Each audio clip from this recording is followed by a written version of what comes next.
నమస్తే అండి. నేను ఆర్పీల అధ్యక్షురాలిని. నా పేరు అన్నపర్తి రాణి. అయితే ఆర్పీల మీద సిరిచందన అనే ఆమె లేనిపోని ఆరోపణలతోటి అంటే ఆర్పీల కన్యాయం జరిగిందని ఏ ఆర్పీ పోయి ఆమెకి ఏం చెప్పిందండి. అయితే మేము 2017 సిరిచందన అనే ఆమె కాడికి పోయి బ్రాహ్మణ కళ్యాణ మండపంలో లెక్కలు చేసినాం. అప్పటి నుండి కూడా సిరిచందన అనేటామా ఒక్క రూపాయి కూడా కట్టలే. అక్కడ అలా వాటిలో ఇప్పుడు ఆ సిరిచందన అనేటామా అప్పు కట్టకపోతే వాళ్ళకు లోన్లు రావట్లేవు. వాళ్ళు ఇప్పుడు ఆర్ఎం సార్ ఉన్నాడు లెక్కలు చేస్తానికి అంటే ఏమన్నాడు సీత మేడం లక్షలు తిన్నదంటే ఆమెకు లక్షలు ఎక్కడి నుంచి వచ్చినాయి, యాడ్ నుంచి వచ్చినాయి. ఇప్పుడు ఆర్పీలము మేము ఇక్కడ ఉన్నాం, అందరం మన యూనియన్ మొత్తం ఉంది.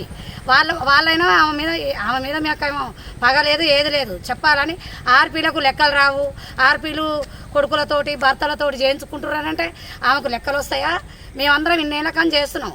ఆమె 8 సంవత్సరాలు ఏమైంది వెళ్ళిపోయి లేనిపోని అన్నీ తోడుకొని వచ్చి ఆమె అప్పుగట్ట చేతగాక ఈ డొంక తీరులో ఉన్నందుకు అప్పుగట్టి సైలెంట్గా ఉంటే అయిపోతుంది కదా. నువ్వు తిన్నప్పుడు నువ్వు కట్టమంటున్నావు. ధైర్యం ఉండాలి కదా ఆమెకు. ఇతరుల మీద అబండాలు వేసి తిరిగేది ఎందుకు? ఆమెని దయచేసి చెప్తున్నా ఆర్పీల శుద్ధికి రావద్దనండి. వేరే వాళ్ళు మాట్లాడతారు.